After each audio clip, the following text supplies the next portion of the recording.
I would like to be known for being skilled, being intelligent, being professional, really being on top of my game. It's been my goal for a long time just to live an interesting life.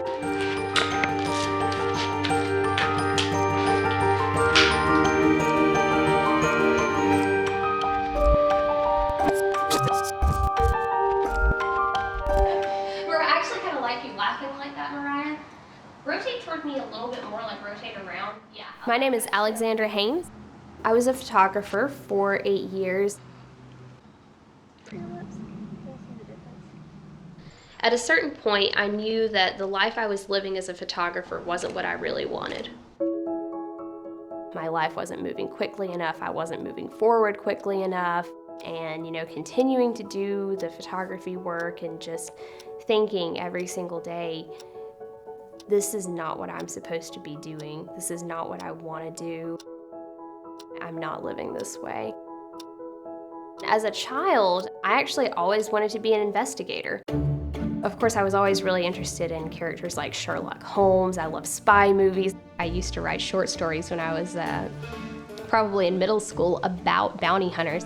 I remember being bored one night. A friend of mine had been telling me for a long time, oh, you need to watch the BBC Sherlock.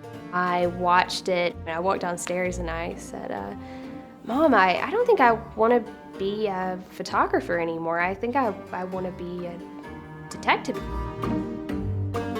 If I could trace it back to one moment, that was probably it. What's his height? Yeah, you can see it. I think he's identifiable. Or wait, no, My partner's name is John Dahlman. Well, we gotta go. We gotta check it out this time of night. He and I actually met at a Krav Maga class, Israeli martial arts.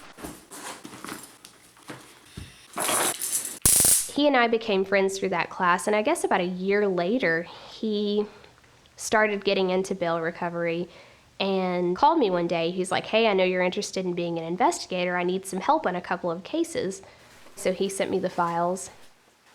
I remember thinking, wow, I really hope I can find these people. I've wanted to do this for so long. I hope I can find them. And then I sat down and actually started doing it, and it came kind of intuitively. I was able to help him find the people, and I just totally fell in love with it. And we've been working together ever since. When it comes down to it, bounty hunting is basically finding people who don't want to be found. You can use a lot of different sources for it, anything from social media, the internet. We use databases that pull their intel from public records, credit bureaus, change of address. Even interviews, talking to relatives, talking to friends. Sat in recorder's court a few times. See if we could get you a reset or get this resolved. Once we've done a preliminary investigation, we take that and we go out to the field. I'm still in Gwinnett, period. There's a point at which you can only do so much sitting in a chair at a desk in front of a computer. You have to go out in the field. You have to put boots on the ground. Out there in the world, that's where real life happens. That's where the people are. We take the information that we've gathered and go out there. Most of the time it involves going to someone's work, going to someone's house. Doing a drive-by, is the car that they have listed as their vehicle on the bond, is it sitting in the driveway? At that point, you never know what's going to happen. I've had situations where I was 98% sure that the person was there. This is it, we're going to get them. You go, they're not there. Hey, thank you very much. And then it's one lead after another, and then suddenly you're trying to, just follow the leads or follow the intel that you get from people out in the field, and hope that eventually you get something that's solid enough to actually find the person. Doing bail recovery, there's never a boring day, and I think ultimately that's what I really wanted. It is definitely a lifestyle because I do it every single day, and I'm really never off, my mind is always going, even if I'm not technically working. So it does make it feel like a little bit more like a purpose or a calling than just what I do for a living. It's certainly not as safe as maybe sitting at a desk working on a computer. So the way I see it is, you know, I don't want to live a safe life, and yeah, so it's just a trade-off. Well, just remind her this is going to be. I definitely think this is it for me.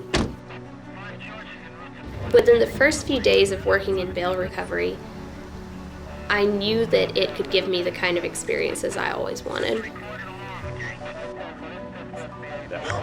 Who knows what I decide in the future? Things change. I used to think that I wanted to be a photographer for the rest of my life. But at this point in my life, bounty hunting is absolutely what I want to be doing. Don't put your hands out in your pocket.